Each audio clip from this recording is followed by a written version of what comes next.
Well, we got plenty of feedback from last week's episode, and for a change, it wasn't because of the performance of the two clowns who host this thing.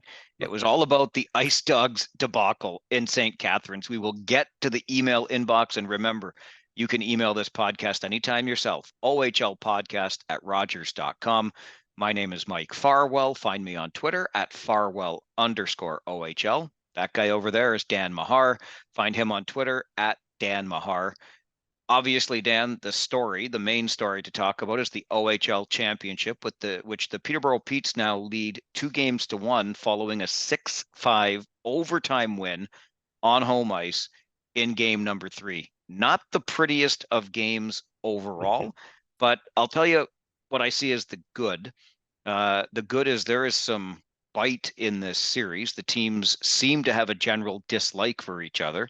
The bad, maybe the goaltending in game number 3 and Dale Hunter's iPad skills as he tried to demonstrate behind the bench, but he's into it too. You don't often see the head coach of the London Knights get emotional or involved in any way besides just standing behind the bench with his hands in his pockets. But what's your take on where we're at? Well, yeah, what's that saying? Like, it was not a Picasso in game 3. It's more like my art skills from grade 2. But yeah, it's still entertaining. And you have a 6-5 game in an OHL championship series. It's an entertaining game. Yeah, there was a few players probably would like to have a few moments in this game back, most notably the goaltenders. But I mean, they've been excellent in the playoffs. So we'll give them this one. And yeah, the Dale Hunter thing, I vaguely recall the OHL used to have a rule that was an automatic ejection if the coach used the iPad to get at the ref, but maybe that has changed, or maybe it's just a Dale Hunter thing. But yeah, it was all around. I mean, it could have been a better played game, but it was definitely entertaining for those who were there. Don Cameron would have used his signature phrase, they tried to paint the masterpiece when all they needed was a little whitewash for the barn.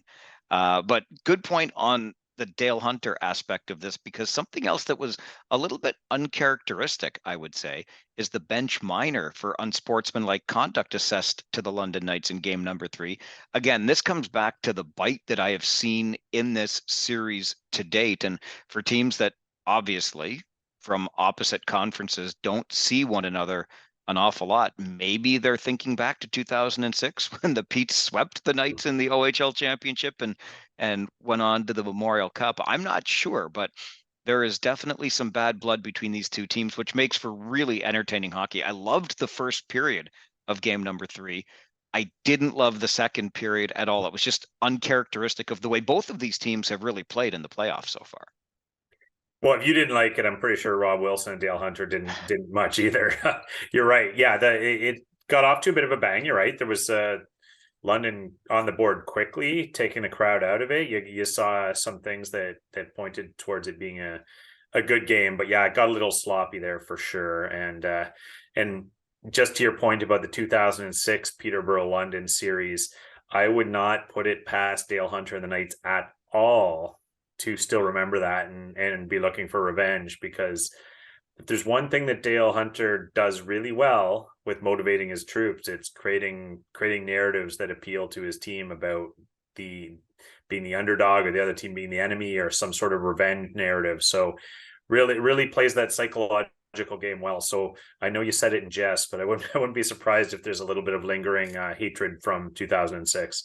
Well, I don't know if we got into it in previous episodes. Forgive me if we did, but to your point about being the underdog, the London versus the world card was played by the Knights stenographer who happens to pen a column for the London Free Press. It was, I mean, come on. The team that has been the most decorated in terms of division banners and OHL titles over the past 2 decades, it's not them against anybody. It's everybody against them or something like that. But I thought the narrative was perhaps played a little prematurely and very much unnecessarily, at least in my humble opinion.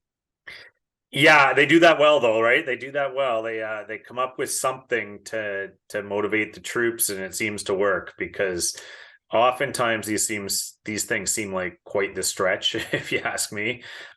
London, I don't think the London Knights can ever play the underdog card, but I get why they try, and seems to work for them.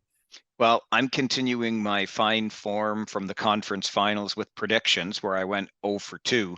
And my at least games prediction is blown out of the water already. I took London in 5 just because of the way they were humming along in these playoffs. But give the Pete's credit too, because they did something that no other team has yet been able to do in these playoffs, and that's beat the London Knights on home ice. They were 9-0 until the Pete's got home ice advantage back by winning game 2 at Budweiser Gardens. Yeah, well, I mean, touching on the predictions thing, Mike, I am to predictions as Dale Hunter is to the iPad, so I'm not going to say much about where this is going. But yeah, I think with Peterborough, they have that veteran team, right? They're a little bit older than London, and I think this is where it shows up when you get deep into the playoffs. These guys aren't fatigued. They aren't starting to labor. They've been to the war before, and this is why you paid for those guys. This is why you built the team you did. And getting a London win in that London barn is not easy, and that's where these players, these veteran players, have paid off.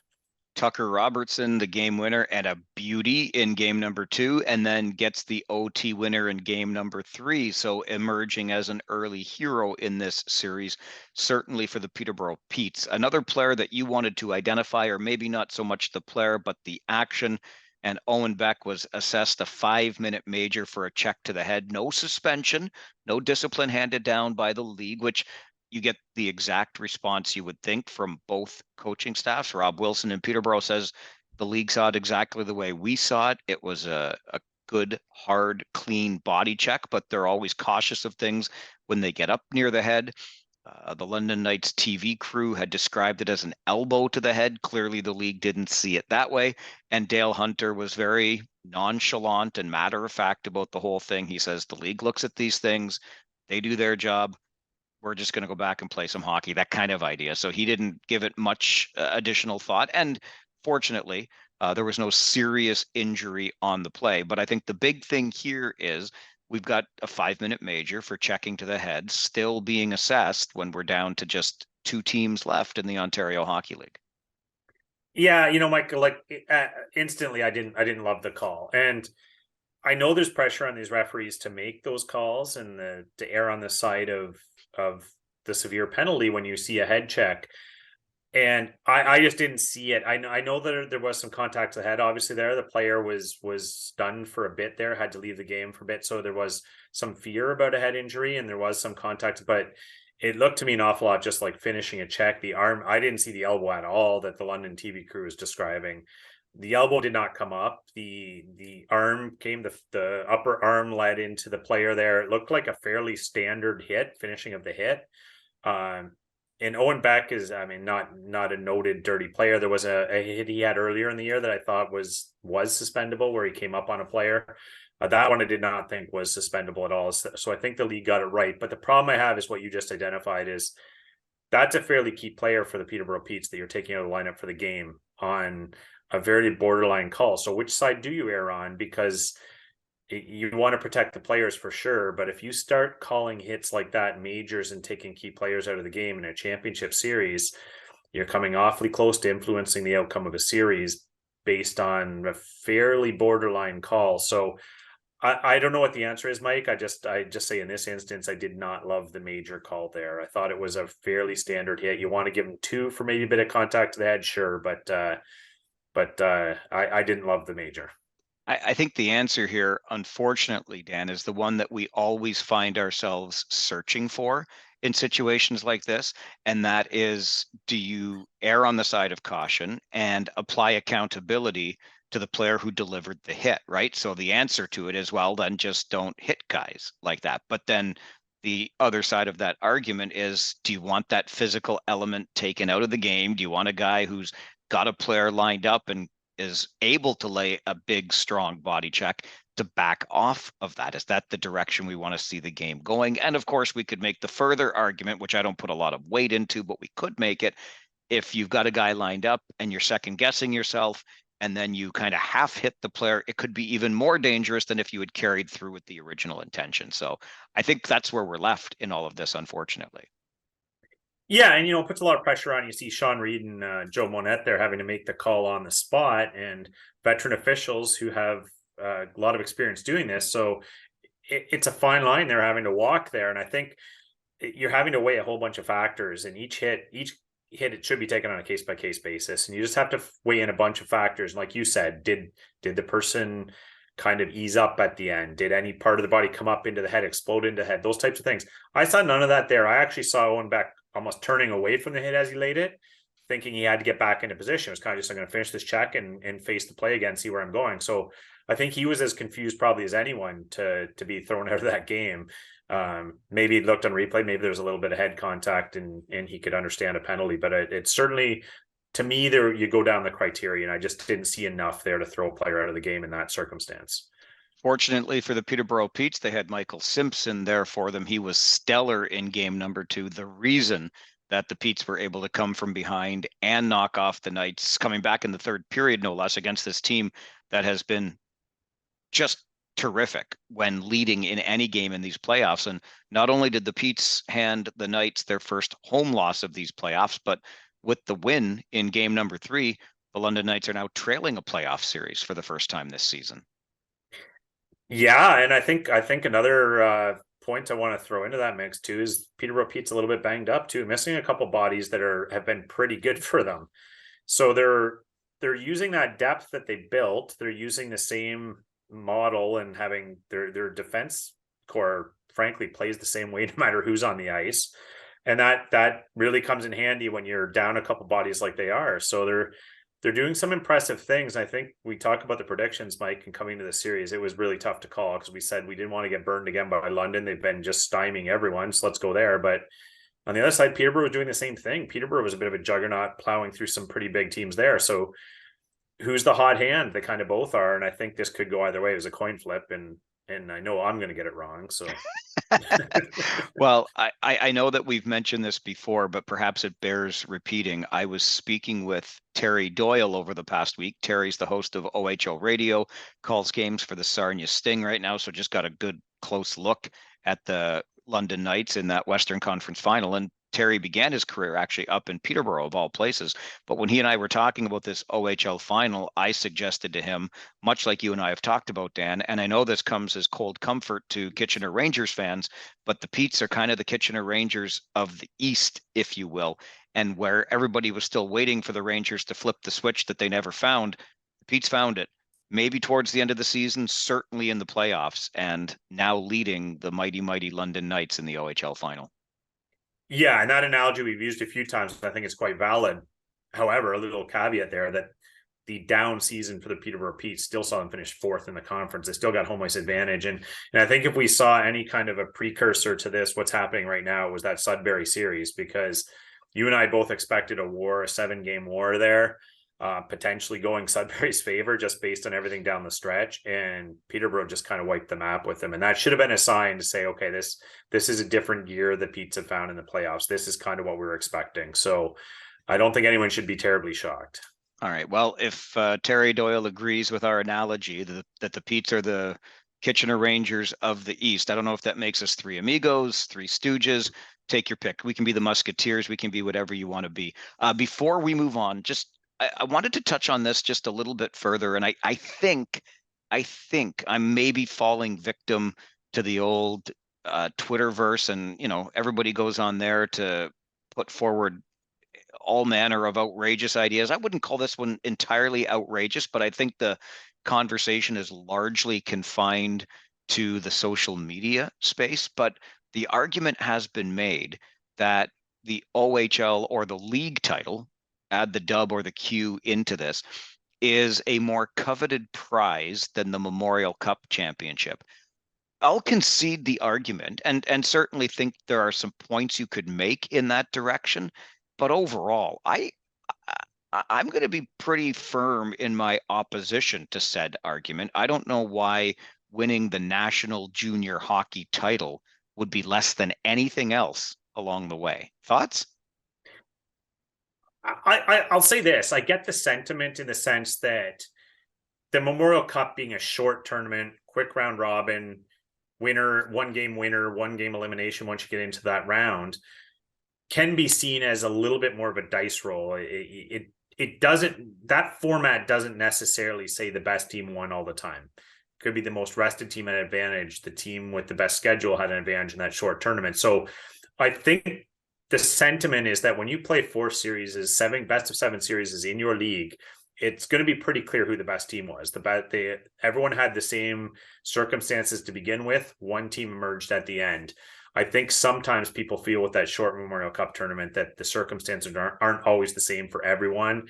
And maybe a team ran out of gas. Maybe something happened in one of those one-off games that they didn't have their best for one game, and that was it for them. So I get that sentiment, but like you said, Mike, it's the tournament of champions, if you will. And when you win the tournament of champions, you're playing only teams that emerge from their league. So it's kind of hard to diminish that. Yeah, I think you touch on the key points in this argument, if you can call it an argument. It's been an interesting discussion anyway that I've been following a little bit over the past week or so. And the other thing that I will add to it is I think that the Memorial Cup is dismissed a little bit more easily by some fans because there's a host team attached to it, right? And has been since the early 1980s, early to mid 80s. So we're coming up on 40 years of doing the tournament this way. And of course, the host team gets the automatic berth. And what we just saw last year with St. John is that they get bounced in the first round. Then they're a well-rested team. They come back, they win the championship. The Windsor Spitfires did the same thing back in 2017 when they did it. So I get that argument, but if you look at the big picture, that has only happened 7 times in the near 40-year history of doing the Memorial Cup this way. So I get that it might be a little bit annoying, but it doesn't happen with nearly enough frequency to make it an argument as far as I'm concerned. Yeah, but it's an excellent point because that is a point that sours some people. That if the host team if any team can back their way in without really deserving it and still win, all those types of excuses are going to come up that, well, they didn't have to play the grind. They didn't, have to go to war for an extra couple series like we did. So it just leaves a bit of a sour taste in people's mouths when a team that didn't really earn their way in gets in. So it's always nice. That's why it's important for these leagues to pick a host that's actually competitive, because you often get a host that doesn't back in, or at least made to the league final series before losing, so they kind of earned their way in. That becomes important because, like you said, you don't want to see a team eliminated in the first round and then get their crack at the big trophy at the end. Absolutely true. And I think in that case, your argument is more with the Memorial Cup tournament / format than it is with the league championship versus the Memorial Cup tournament.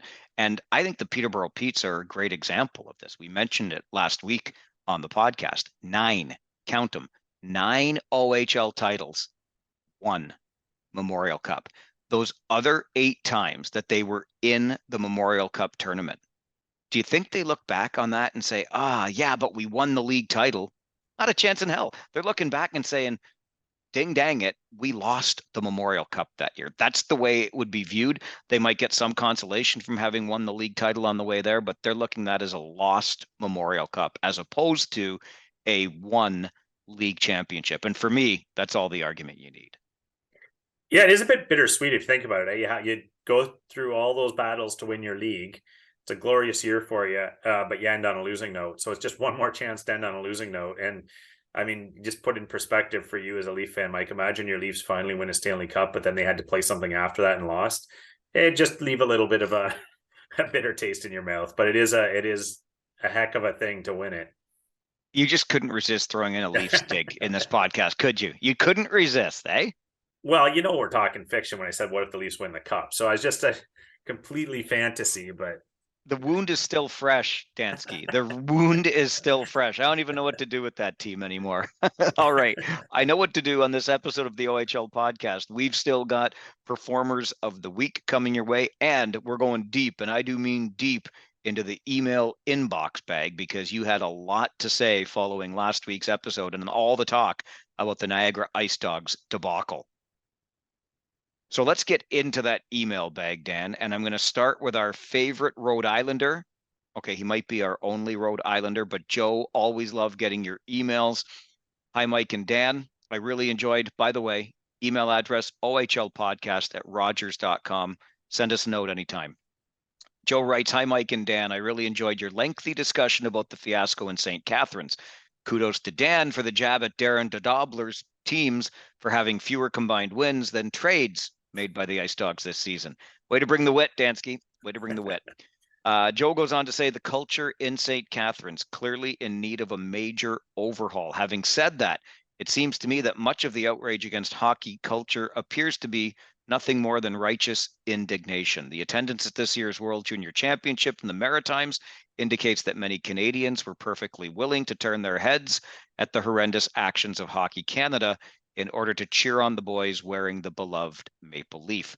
Blackhawk fans didn't boycott their team after the Kyle Beach scandal, and Capitals fans don't seem to have any qualms about Alexander Ovechkin's open support of Vladimir Putin's war in Ukraine. Perhaps the need to have a diversion like hockey that helps take our minds off our everyday lives trumps the will to have moral scruples. That from Joe in Westerly, Rhode Island. That's deep. That is deep. Well, first of all, thanks, Joe. I mean, that's an excellent email, and once again, I'm not sure I can take issue with anything Joe just said in there. I mean, he's not wrong on any of those counts, and I always ask myself the question in these situations: is are people hypocrites by still supporting teams and players after these things happen, or is it just a case of not knowing who to blame, really not wanting to take it out on the new crop of Hockey Canada players based on something the old crop did, or just blind support to a team like the Chicago Blackhawks regardless of what's happened in the front office? And but you're absolutely right, Joe. I think at the root of it, I think people maybe just are able to flip that switch and say that this is a distraction for me. It's something I enjoy, so I'm always going to be able to rationalize still following and still supporting. But you're not wrong. I look at it this way, rightly or wrongly, and I'll take the criticism at Farwell_OHL or in the email inbox at ohlpodcast@rogers.com. But I agree with you, Dan, where Joe is right on the mark. I mean, he hits a home run with that email for sure. The way I view it, I'm not oblivious to the horrendous year that Hockey Canada has had, the absolutely inexcusable, disgusting behavior that some players within Hockey Canada have obviously exhibited, and the culture that made that okay. Let's just be clear about that, okay? It was the culture of this game that made stuff like that okay, at least in the minds of the players that were alleged to have perpetrated all of this awfulness. The way I sleep at night, for lack of a better way to look at this, is I am as much a fan of this game as I am a media member in the game. And it is my sincere hope that talking about the culture openly and honestly, talking about how it needs to change, and at the same time celebrating the good that does happen in the game, begins to build that foundation of the good stories that we need as we work to change this culture. So again, maybe that makes me somebody who turns his head the other way when it comes to moral scruples, but that's how I view my place in the game today, and I hope I can carry that on as I move forward in the game. Yeah, really well said, Mike. And I think that's an important thing to keep in mind, is that you and I are both around the game a lot at various levels, and we know there's tons of good out there. There's tons of great people trying to be the good part of the change that we want to see, and make things positive and welcoming for everyone and all those things. But those stories seldom get told, right? Or they get ignored because they're not terribly sensational. They don't make headlines. They're not controversial. So they get buried below the leads, which sometimes hopefully give people a bit of an outsized idea of how bad it is. I have to tell myself that, Mike, because like you, I love the game and I want to follow it. I want to support it. So I have to tell myself that these things just aren't as widespread and normal as we think. But you're right, there is a cultural problem, and I know I'm being a bit naive to suggest that, but for me that's what it is too, Mike. You have to focus on the positives because they are there and the people are there, and it's not a lost cause. Elam also sending an email to ohlpodcast@rogers.com. Hope you and Dan are doing well. Appreciated the episode you guys did about what's been going on in Niagara. My question for you guys is, what are the chances that the Niagara Ice Dogs are relocated somewhere else because of what has gone on over the past 2 seasons there? Do you think relocation would help that franchise, or are there problems just simply within the organization that need to be fixed? Hope you enjoy the finals. Cheers, Elam. Over to you, Dan. Well, my thought on that, Mike, as you know, is I hate seeing the community punished for from clownery going on with the franchise. I think we spoke about how well that community supported that team. They had a dreadful year, not a lot of reason to go down to that rink, and they were packing the rink at the end of the year. Clearly, there's an appetite. Clearly, the community wants to support it, and I'd hate to see that ripped away from them just because people in the front office can't get their stuff together, so to speak. So I don't think relocation's an answer here, Elam. I would hate to see it relocated. I think there's a recipe here to make it work. Obviously, if the community is behind it, the rink is gorgeous, like we've stated. I don't think relocation's in the cards at all. I think it's just a case of let's figure this out in the front. Let's start making this functional, and the people that are dysfunctional, give your head a shake. Either wake up or move on, because I don't think it's the community's fault, nor do I think they should pay the price. I'm with you 100% on that. And I'm pretty sure we touched on this in last week's episode, although it may get lost in all of the drama that's going on and the sanctions that have been applied, et cetera. But bottom line, and as clearly as I can make this statement, the market's just too damn good to be relocated, to have the franchise moved from it. The arena's perfect, the fan base is passionate, and it's not St. Catherine's fault that they've got a bit of a messy ownership situation right now. Are there other markets that would be, I think, welcoming a team with open arms? Yeah, and we touched on that last week too. Cornwall's always in the mix. There's rumors that Belleville may be returning to the Ontario Hockey League circuit as the AHL's Senators perhaps move on. Chatham is rumored again, and so too is Brantford. It might be more than a temporary stay for the Bulldogs, for example, but the mayor of Brantford has made no bones about the fact that he wants an OHL team back there, a la the Alexanders from the early 1980s, whether it's the Bulldogs or not. But despite all of that, 100% with Dan, the market is just too good to take the team away from it. It hits all of the, I think, the right notes for the league in terms of location, again, arena, the passionate fans, et cetera. So we just got to get that ownership thing sorted out. And speaking of that, just remembered, Bruce Garriock out of Ottawa reporting this evening as we record this, Dan, that among the shortlisted bids for the Ottawa Senators, none other than Michael Andlauer. I know you know him well because he is a partial owner of your favorite NHL team, but junior fans know him well because he is, in my mind, one of the model owners in the OHL, also as he owns the Hamilton Bulldogs. So that's pretty interesting if Michael Andlauer were to be successful in landing the NHL's Ottawa Senators. Yeah, I saw that in the short list of the four bids remaining, and that's great. I mean, I'm not shocked to see his name on the list. Obviously, there'd be a few quirks to work out with his stake in the Montreal Canadiens, but that I know he's never played Deadpool, but don't worry, Ottawa fans. I think he's equally as qualified to be the owner there. As excited as you were about Ryan Reynolds, but I think that's a really serious name in that hunt. So it's great to see them narrowing that field down. And if it's Michael Andlauer, you can definitely do worse in terms of having community champions that will fight for your franchise and your team. All right, one more from the email bag. This one from our buddy Johnny807. Lots of good points. He writes to OHL podcast at Rogers.com on the issues surrounding the Niagara Ice Dogs. I'm surprised more people aren't talking about this dumpster fire of a team, which I hate saying as it does a disservice to the fans of the team as well as to the players not caught up in this mess. But I can't help but say that because it almost seems this OHL team was being run no better than a beer league team in rural northwestern Ontario. Remember, he's Johnny807 for a reason. That's a northwestern Ontario area code.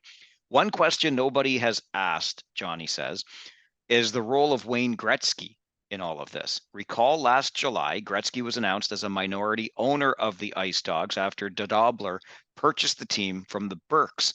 Surely the great one himself had to know something about the shenanigans going on there.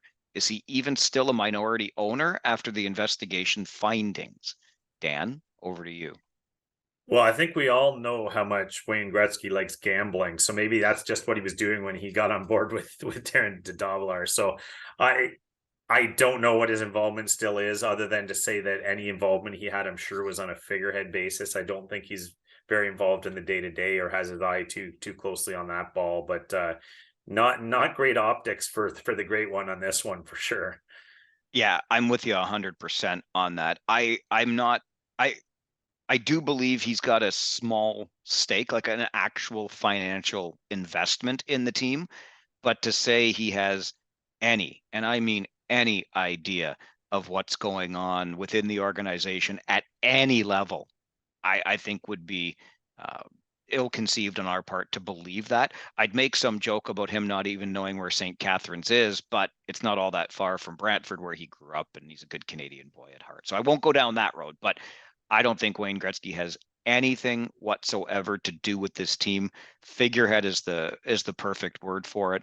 And I mean, could he possibly come in as a white knight and try to save this thing? I don't think he's got any interest in that. The only interesting piece I might add to it is, and look, to your gambling joke, Wayne Gretzky hasn't always made the best investments in his life, it seems.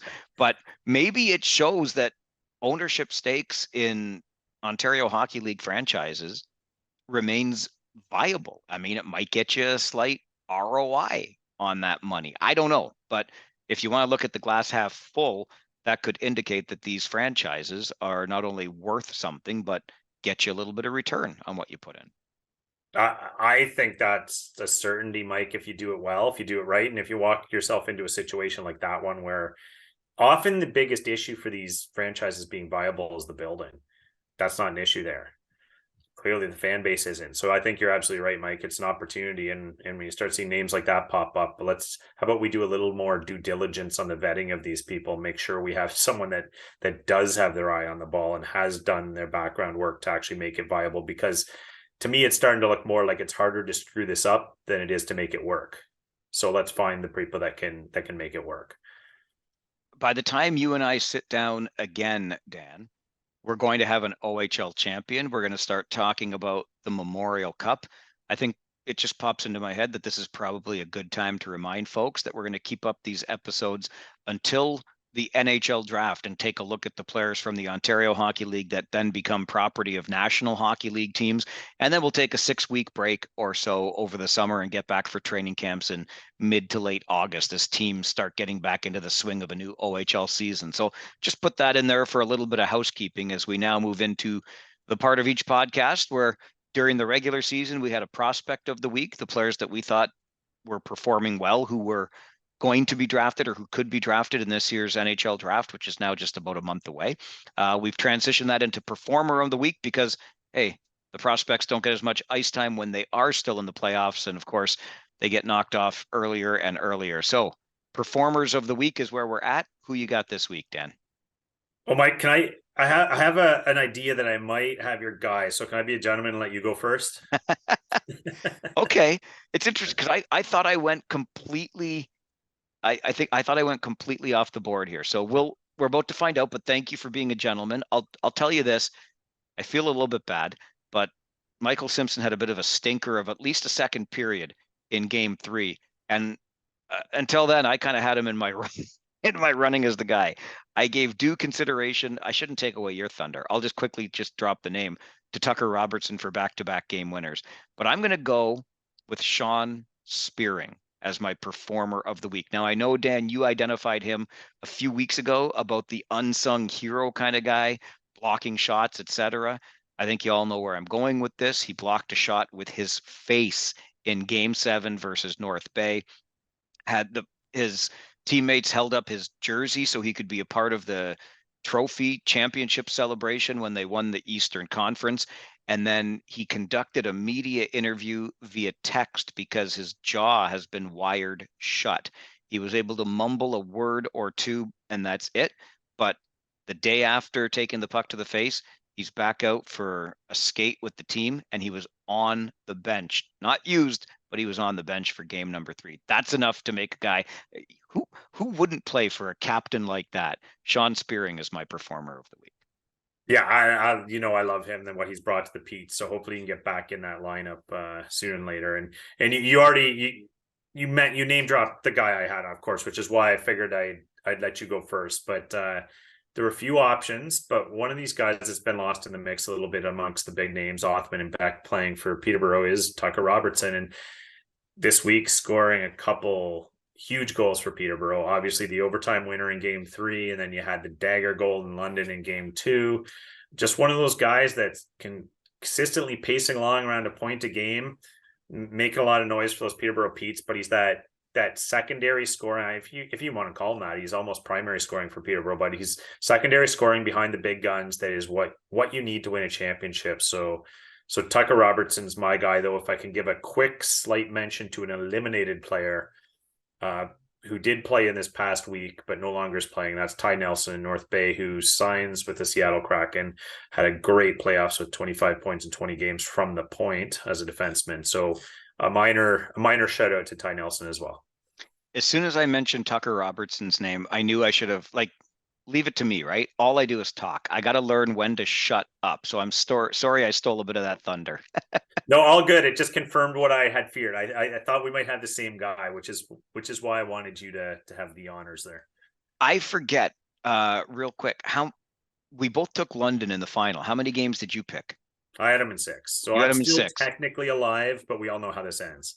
I'm out. And so now it is already out. I had London in 5. We'll see, because when we talk next week, we're going to have an OHL champion to talk about and get you set for the Memorial Cup. Don't forget, we also do one of these episodes on Friday. It is a feature interview episode. And this week is a guy who just likes to win. An OHL championship with the Oshawa Generals in 1997. 1 year after that, he's off to UNB, where he wins the Canadian Men's University Hockey Championship. And 3 years after that, so 3 times in 5 years, this guy's a champ. The third of those titles coming in what they affectionately refer to as the U-Haul, with the Quad City Mallards of the United Hockey League, the UHL. So I think that's enough. You want to figure out who that is, that will be our feature interview guest on Friday's episode of the OHL podcast. Well, if you played in Quad City, there's going to be some stories you want to hear. So. and boy, oh boy, the coaches this guy played for: Dave McQueen, Stan Butler. Oh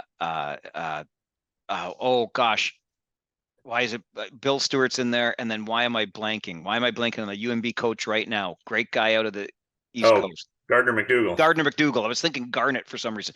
Gardner McDougall. I mean, the list of coaches just goes on and on. He's got some good ones in his back pocket. I'm sure they taught him well along the way. So that's our feature episode on Friday. That guy over there is Dan Mahar. Find him on Twitter at Dan Mahar. My name is Mike Farwell on Twitter at Farwell_OHL. Send us an email anytime, ohlpodcast@rogers.com. And hey, thanks for listening to the OHL podcast.